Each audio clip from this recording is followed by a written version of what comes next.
Obrigado, Carlos. Obrigado a todo mundo pela presença. Boa noite. Eu gosto muito de vir a Porto Alegre. Deve ser a 20ª vez, porque é uma das cidades mais politizadas do país e que sofreu na pele, antes de todo mundo, né, com 16 anos de PT, que nenhum lugar passa imune a esse terremoto. E o povo brasileiro não levou fé, não quis olhar para cá para ver que não aprenderam, né, com a experiência de vocês. E eu acho legal também que aqui tudo é muito combativo, muito Grêmio versus Inter, muito polêmico, né, muito polarizado, né? E eu gosto desse tipo de embate, de ideias. Participo há anos do Fórum da Liberdade, que a turma do IEE organiza aqui, já fui premiado com o Prêmio Libertas, então para mim é sempre uma honra, sempre um prazer estar em Porto Alegre, eu me sinto realmente em casa, gosto muito. E para começar a falar do livro, só vou antecipar que vocês têm aqui um ícone perfeito do que é a esquerda caviar, né? Mereceu inclusive um longo trecho no livro, que é o Luiz Fernando Veríssimo.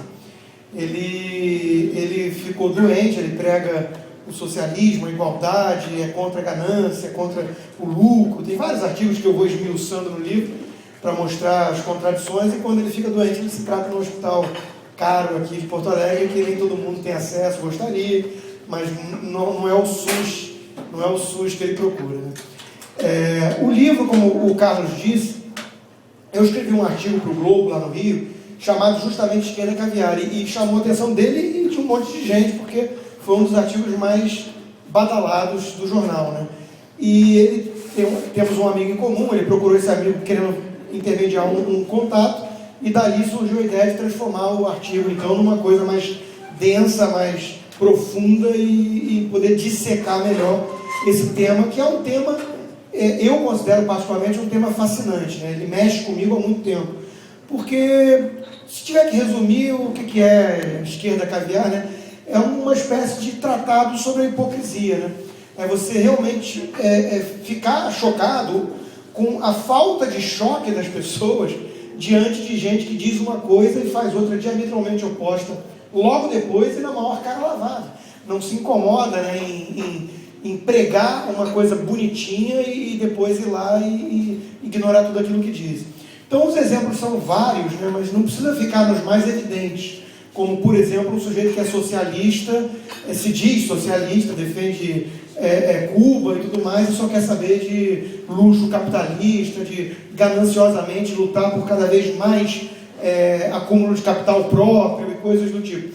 Tem outras nuances na história, né? Tem um sujeito que defende a redução da pegada de carbono de todo mundo, cada um deveria andar de bicicleta, usar sacolas recicláveis e tudo mais, e ele vai lá logo depois e entra num jato particular e queima a querosene de aviação correspondente a 100 pessoas do outro lado. Para comer hambúrguer, né, eventualmente. Tem um caso desse aí, tem um ator aí de Hollywood que fez pra ele. Ou então o Brad Pitt também, que descobriu que tinha uma geleia que ele adorava, e ele foi de jatinho comprar uma geleia e depois vai lá fazer casas ecologicamente corretas depois do Katrina. Então, esse tipo de coisa, né? Você vê isso o tempo inteiro.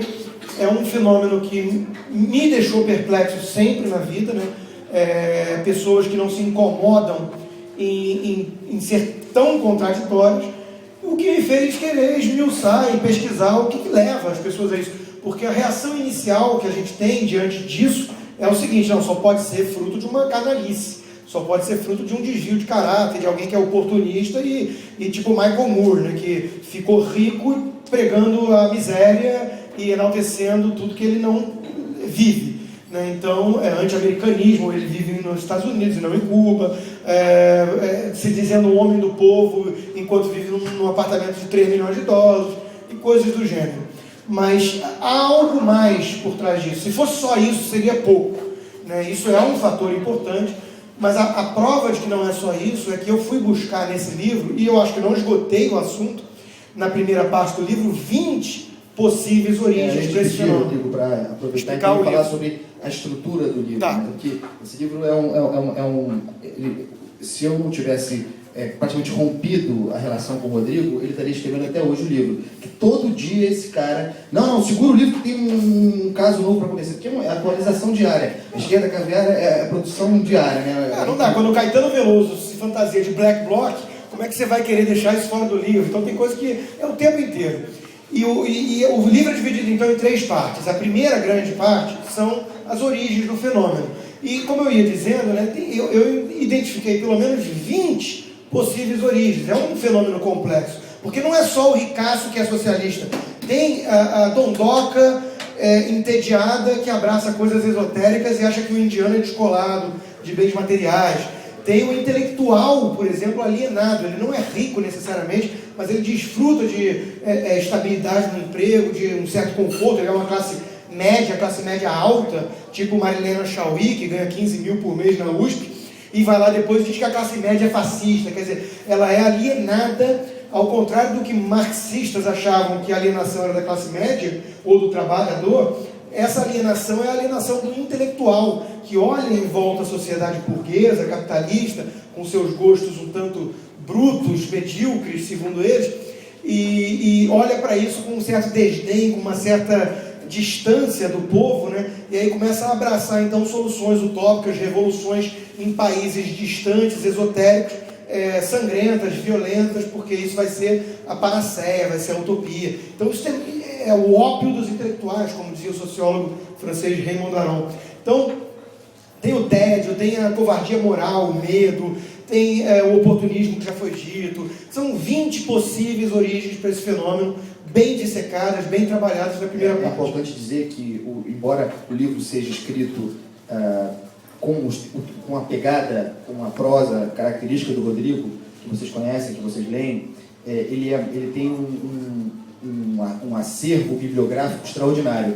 O livro tem muita referência, inclusive a bibliografia desse livro é uma bibliografia muito importante de referência. Então, ele conseguiu encaminhar essas origens numa linguagem que eu diria, não é essa palavra, mas vocês vão entender, popular, ou seja, é um texto acessível, mas com muita erudição. O Rodrigo fez uma pesquisa incrível. Essa primeira parte, ela tem um fundamento psicológico muito forte. Sim, tem. Eu fui mergulhar justamente porque por trás disso tudo, como até o Luiz Felipe Pondé escreveu na orelha do livro, né, por trás disso tudo jaz quase sempre ali alguma questão de covardia, de vaidade, né? Vaidade é muito importante. Então é uma análise psicológica do fenômeno, basicamente. A segunda parte do livro, então, é dedicada às bandeiras, né? O que esse tipo de fenômeno, de covardia moral, de oportunismo, de medo, leva as pessoas a defenderem, especialmente na era das redes sociais, né? Porque não é um fenômeno novo e as referências que o Carlos disse, é um livro repleto de referências, mas ele vai desde Edmund Burke, lá atrás, os tradicionais, até pensadores muito contemporâneos. Até o Lobão, até Johnny Bravo. Um amigo meu no lançamento do livro vai falar, pô, você citou Johnny Bravo, desenho que eu adorava. Eu falei, pô, é um livro eclético. E na hora das bandeiras, na era das redes sociais, onde tudo passou a ser aparências, né, esse troço foi potencializado. Então, esse fenômeno esquerda caviar é o sujeito justamente o quê? Que coloca emoções acima da razão, que coloca imagem acima de resultado concreto daquilo que defende. É o famoso poser, que a gente chama nas redes sociais, né? Então, Facebook, essas coisas, levou um fenômeno que não é novo, como eu deixo claro no livro, Maio de 68 já teve muito a ver com isso, não é um fenômeno novo, mas ele foi muito potencializado com essas redes sociais. E as bandeiras que não podem faltar estão todas lá também bem detalhadas, né? O sujeito tem que ter um certo viés anti-americano, ele tem que ter uma defesa de Cuba, nem que seja tímida a defesa, mas ele vai defender. O ecoterrorismo passou a ser uma bandeira muito importante para esse fenômeno, né? Eles não estão preocupados necessariamente com reduzir poluição ou viver num ambiente sustentável, eles estão preocupados em transformar o ambientalismo numa seita religiosa. Tem herege, tem visão escatológica de mundo, tem tudo isso que tem normalmente nas religiões, está lá presente, né? Salvacionista, uma mentalidade messiânica, tipo Marina da Silva, né? Que vira melancia, que eu chamo no livro, verde por fora, mas vermelha por dentro. É comunista encontrando refúgio no ambientalismo para atacar o capitalismo e o progresso industrial e coisas do tipo. Israel mereceu um capítulo bem longo no livro. Na verdade, para ser sincero, era o maior de todos.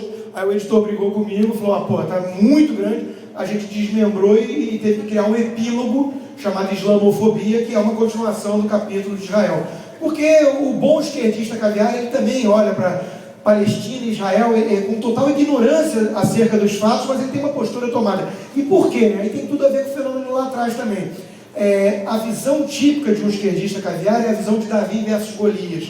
Ele é o defensor dos fracos e oprimidos, contra tudo aquilo que é bem sucedido, contra tudo aquilo que é melhor, muitas vezes, né? Por isso que ele tem que atacar a existência em si de uma hierarquia de valores, de uma hierarquia estética, ética, porque isso incomoda. Ele tem que ser o defensor do que há de pior, né? A gente está cansado de ver, quando tem um bandido que é morto, logo aparece esse pessoal da esquerda caviar para defender. Mas quando morre um policial em serviço, ou a mulher de alguém, não recebe uma ligação da esquerda caviar. Eles não ligam de fato para o ser humano. Por isso que a frase da epígrafe resume com muita perfeição o fenômeno, frase do Nelson Rodrigues, que é um dos autores mais citados na obra, que é fácil amar a humanidade, difícil é amar o próximo, né? Então, esquerda caviar ama a abstração. Ele defende os pobres, os oprimidos, os fracos, e ele ama todos, né? Mas no fundo ele briga com o irmão para disputar o apartamento que o pai deixou de herança, né? Então é mais ou menos isso. Entre as bandeiras... E geralmente valorizando temas e assuntos que não são da ordem do povo, né? O povo não está preocupado. Isso é muito característico, né? O caso que você citou ontem da Daniela Merkel, por exemplo, que se tornou um assunto debatido em todos os jornais, por todo mundo, e o povo em si não está preocupado com isso. Exato. Esse livro, eu cito também duas ou três vezes a obra do Charles Murray, Coming Apart, que é exatamente essa tese, né? A elite da esquerda caviar acaba vivendo numa espécie de bolha, e eles, como eles convivem só entre eles, e um elogiando o outro, se regozijando de sua superioridade moral, porque nunca pisou na face da terra pessoas tão bondosas, né, na cabeça deles, eles acabam tendo uma total desconexão com a realidade do povo. Então, enquanto o povo está preocupado com saneamento básico, com segurança e com escola para o filho, a elite da esquerda caviar está preocupada com o casamento da Daniela Mercury e coisas do tipo. Então, há claramente essa distância entre esse pessoal da elite e o próprio povo. Outra bandeira interessante tratada no livro é a questão da juventude, né? Idealizar a juventude como se tivesse uma sabedoria ímpar e fosse a solução para todos os problemas, que isso tem muito a ver com mais de 68, né? Não confia em ninguém com mais de 30 anos, e por aí vai. Então, a parte das bandeiras é uma parte mais profunda do livro, porque ela vai com base em argumentos e fatos e lógica, derrubando todas essas bandeiras típicas da esquerda caviar. E a última parte, que aí é a parte mais descontraída, a parte mais fofoca, revista Caras, que é os ícones, né? Que aí eu pego realmente quem são então os ícones que defendem essas bandeiras, que representam esse fenômeno tão bem, e vou esfregando na cara deles, né, toda a hipocrisia, mostrando como suas vidas não têm nenhuma relação com aquilo que eles pregam, né? O Chico Buarque, por exemplo, que assumiu o posto de número 1, está na liderança do ranking da esquerda caviar no Brasil hoje, depois da morte do Oscar Niemeyer. Ele é um sujeito que prega essa coisa de proximidade com o povo. Ele é um homem socialista, não vou nem falar do preço dos ingressos dele, ele tem um terreno no Recreio enorme lá, perto da Barra da Tijuca, só para bater a peladinha com os amigos dele, né? Quem no Brasil não gostaria de ter acesso a isso, né? Ele abriu uma vez a casa dele para a revista Alfa e mostrou, esfregou na cara de todo mundo que tivesse olhos para ver toda a sua hipocrisia, mostrando onde ele vive. Uma cobertura no Leblon bonita, enorme. Então, quer dizer, Chico Buarque... conquistada graças ao capitalismo, né? Isso, que é a frase famosa do Roberto Campos, né, que também é bem citado, que fala que esse fenômeno, ele não chama de esquerda caviar, na época do Nelson Rodrigues, esse pessoal era esquerda festiva, né? Que esse pessoal, esses artistas intelectuais progressistas, né, eles são filhotes de uma transadúltera entre Coca-Cola e Marx, né, porque eles pregam tudo que é ligado a Marx, mas eles amam três coisas que só o capitalismo pode oferecer: consumismo burguês, né, ausência de censura, e a gente vê agora com esse negócio de biografia como eles gostam de censura, né, e cachê em moeda forte, porque se ganhar dinheiro em peso cubano, ferrou, né? Então, a verdade é que essa sacada do Roberto Campos define muito bem também o fenômeno, né, dos nossos artistas intelectuais. E é uma parte que, obviamente, eu gosto muito, porque é bem descontraída, né? E é a parte que dá uma... ilustra, coloca em carne e osso tudo que foi dissecado antes com base em teoria, né? E o interessante é o seguinte, a escolha, obviamente, é arbitrária, um tanto arbitrária, depende do meu gosto e depende do que tem de acesso à informação. Hollywood, hoje em dia, é a capital mundial do fenômeno esquerda caviar. É mais do que atores globais. É um negócio fantástico o que acontece em Hollywood. Eu andei lendo muito livro sobre isso. E como lá nos Estados Unidos não há censura para biografias, aqui no Brasil há, mas tem umas editoras corajosas que bancam, como o Dirceu aqui da Record. Mas como nos Estados Unidos tem muito mais informação, o sujeito tem acesso ao imposto de renda dos atores de Hollywood e esfrega lá que o Michael Moore tem uma fundação que investe em empresas de petróleo, que a Barbra Streisand, que é a ecologicamente correta, tem milhões de dólares investidos em empresas de petróleo. Então esse tipo de coisa você tem acesso nos Estados Unidos. Então o livro dá uma passada assim por essa quantidade infindável de hipocrisia desse pessoal, né? Com muito foco em Hollywood, mas não só isso, né? Você tem, eu fiz questão de pegar gente de várias áreas distintas. Então tem economia, que é o Paul Krugman da minha área, tem político, não podia faltar o Obama. O Obama hoje é o ícone da esquerda caviar. Ele é uma convergência de todas as bandeiras, multiculturalismo, tudo está lá, né? E tem também aí umas pessoas em memória que é para trazer um pouco de polêmica também, como Gandhi, como John Lennon, que eu sei que são ídolos de muita gente e que vão ficar um pouco incomodadas com a leitura, mas é de propósito, porque logo no início do livro, quem já folheou, vai ver que tem ali em letras garrafais na introdução a seguinte explicação, que é tudo que a esquerda caviar ignora, que é o seguinte: não devemos confundir a obra dessas pessoas com o que eles representam, com o que eles são como pessoas ou como pensadores políticos e formadores ou deformadores de opinião. Então, uma coisa é você achar que o arquiteto Niemeyer era bom. Há controvérsias, é um debate entre arquitetos. Eu sou leigo, o máximo que eu posso falar é que não é muito prático aquilo que ele fazia. Mas o fato é que não é essa a discussão que eu quero. Não é a música, não é o compositor Chico Buarque que eu estou tratando no livro. É o ser humano Chico Buarque, enquanto formador de opinião, hipócrita.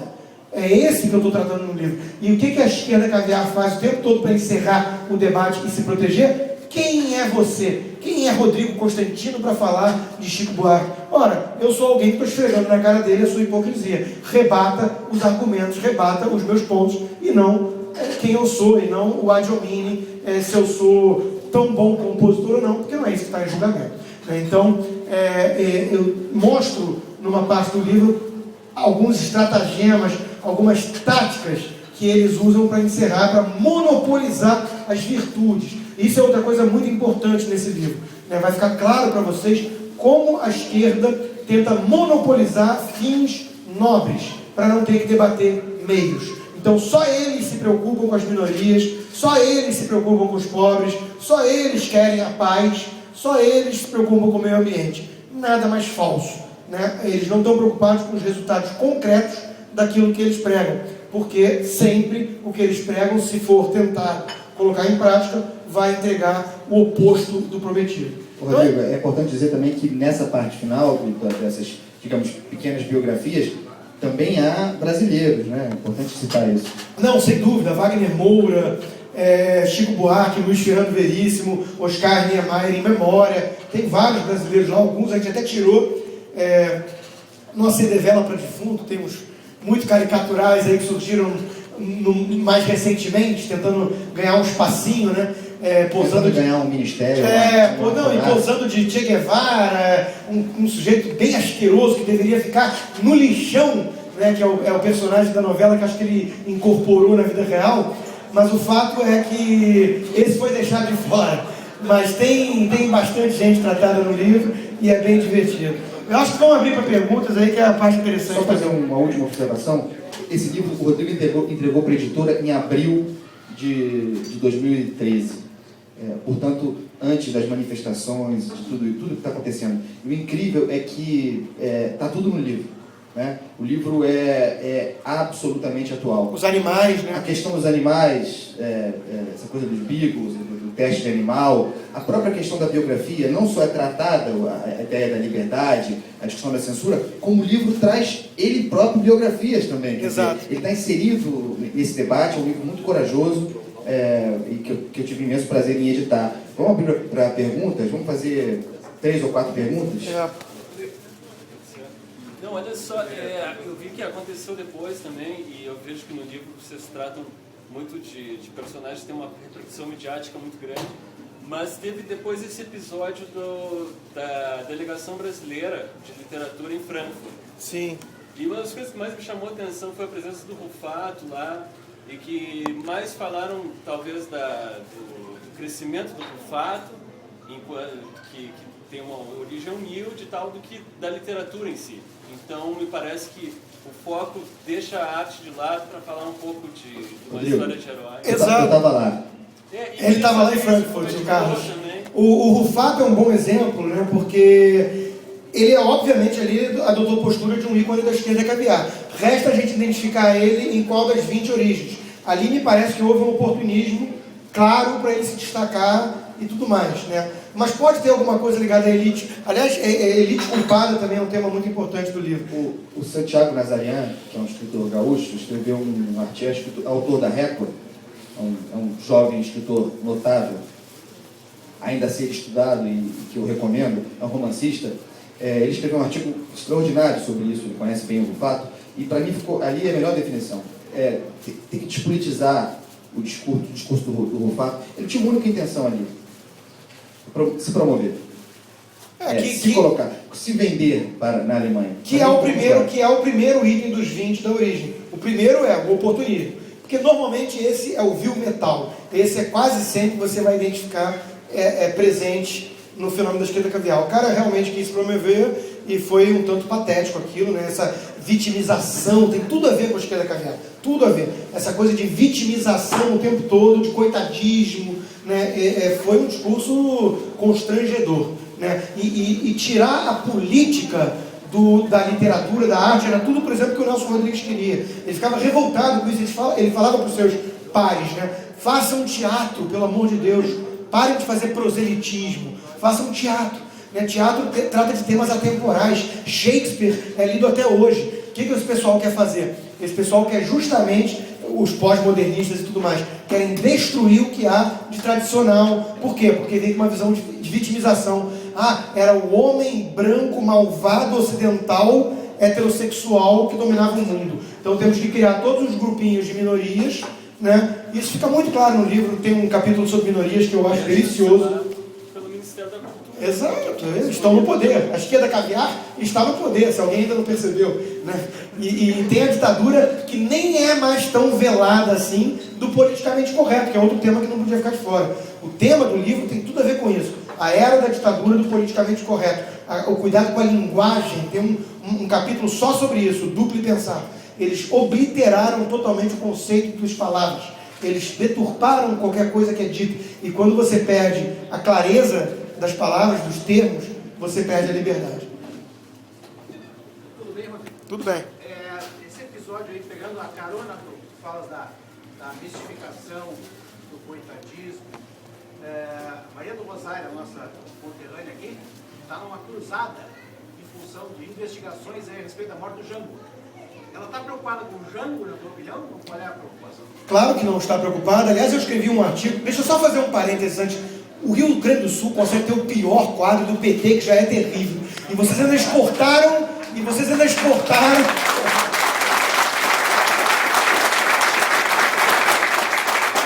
exportaram um que não era do PT, era do PDT, mas que causou um estrago lá no Rio, que é o Brizola, né?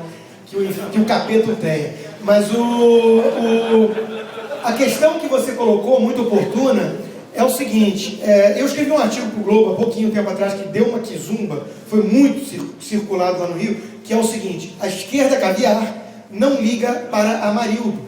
Amarildo, como todo mundo deve saber, foi aquele ajudante de pedreiro que 15 policiais se mobilizaram para torturar e matar. Eu acho estranho tanta gente se mobilizar para matar um ajudante de pedreiro, mas não vem esse o caso, não é nem esse o caso. Eu acho que ele devia provavelmente não ser isso que estão dizendo, mas mesmo assim, obviamente, a polícia não tinha direito de fazer o que fez, e quem fez deve ser punido, isso é uma outra discussão. Agora, a esquerda caviar fez o quê? Um jantar, levantaram 250 mil reais, deram 50 mil para a viúva dele, e 200 mil para o advogado amigo da turma da ONG. Piada, né? E não quer saber de fato do Amarildo, de carne e osso. Virou uma bandeira para atacar a polícia, que eles chamam de fascista, e por aí vai. Essa questão do Jango, essa questão de exumar cadáver, todos os bolivarianos estão fazendo isso. Não é só no Brasil, a Argentina está fazendo isso, o Chile fez isso, e nem é bolivariano, é o mais decente da região. A Venezuela fez isso com os cadáveres lá, né? Antigos. Então, é o quê?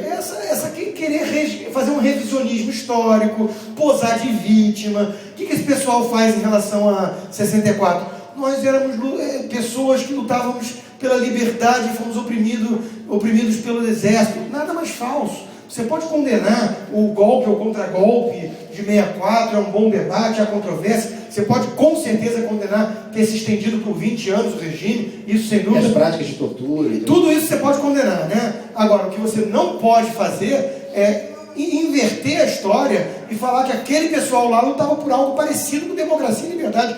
Nada mais perto, nada mais longe da verdade, né? Então, eram comunistas que queriam instaurar no Brasil o regime cubano. Né? Se tivessem vingado naquela época, a gente até hoje estaria ferrado. Então, esse revisionismo histórico tem tudo a ver com o fenômeno esquerda caviar, porque é essa eterna vitimização. A vitimização vende, a autocomiseração, o coitadinho, isso tudo vende, né? E isso é muito perigoso. Isso é o oposto do que um liberal prega. O liberal prega império de leis isonômicas, igualmente válidas para todos, indivíduos, a famosa colocação no discurso My Dream do Martin Luther King: vamos julgar pessoas pelos seus atos e seu caráter, e não pela cor da pele e coisa do tipo. Então, esse revisionismo histórico, que cria esses coitadinhos que foram oprimidos pelo homem branco, tem uma passagem do livro que eu brinco, né? Se o sujeito hoje em dia é branco, heterossexual,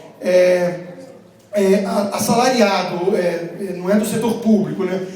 E ainda frequenta as igrejas domingo, esse sujeito realmente é uma verdadeira aberração e é o culpado por todos os males da humanidade hoje, né?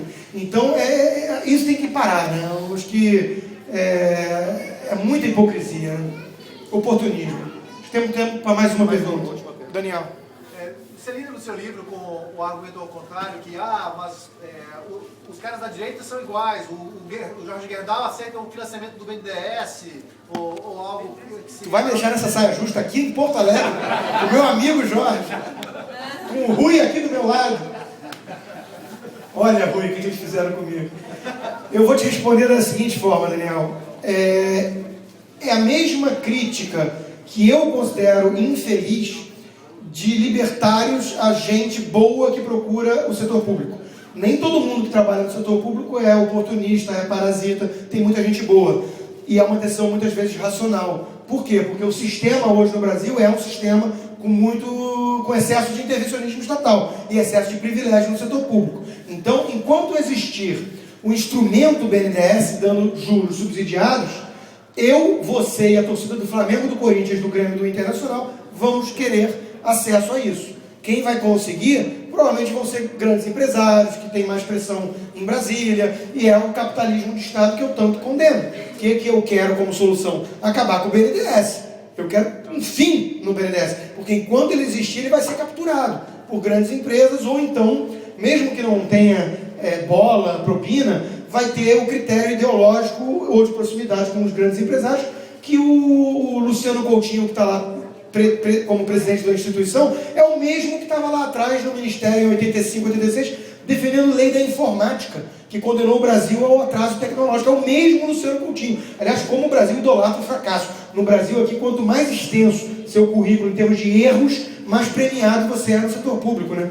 E o Luciano Coutinho é essa mentalidade de seleção de campeões nacionais. Deu 10 bilhões de reais para o Ike Batista, que foi a bancarrota oficialmente ontem. Que é péssimo para o empreendedorismo. É péssimo, isso não tem nada a ver com capitalismo de livre mercado, com empreendedorismo, nada a ver, né? Então eu acho que tem que tirar o instrumento. Enquanto existir o instrumento, ele vai ser usado de forma legítima. Eu colocaria da seguinte forma: o Dr. Jorge Gerdau, ele tem um dever fiduciário enquanto acionista ou enquanto CEO, que seja agora o filho dele, mas eles têm um dever fiduciário para com os seus milhares de acionistas a usar das melhores práticas legais para maximizar o valor da sua empresa. Se tem a extensão ali de um crédito barato, e ele tem acesso e não pega por princípio, porque ele acha aquilo ruim, feio, ele pode ser condenado pelos acionistas dele. Eu, como um acionista minoritário, ficaria, inclusive, um tanto bravo. Então, a gente tem que acabar com o instrumento, né? O que a esquerda não se dá conta é disso. Ela prega a existência de um mega poder político e econômico concentrado no governo e depois coça a cabeça falando, olha só, os empresários mamam nas tetas do governo, mas você defende os instrumentos que criam o capitalismo de Estado, né? Você defende isso. Você defende protecionismo comercial e depois vem os produtores de vinho de Porto Alegre querendo barreira contra o vinho chileno e português, né? É legítimo eles pleitearem isso. Eu gostaria que não existisse um instrumento. Eu, como consumidor, quero comprar o melhor vinho pelo menor preço, né? Mas, dentro da legalidade, infelizmente faz parte do jogo. Eu acho que a gente tem que mudar um pouco as regras do jogo, né? A esquerda critica banqueiro e o maior banqueiro do Brasil é o Estado, com 50% de todo o crédito concedido no Brasil. 3 bancos públicos, Caixa, BNDES e Banco do Brasil. Então é isso que tem que mudar, né? Bom, gente, obrigado, boa noite aí a todo mundo que veio. Vamos assinar o livro.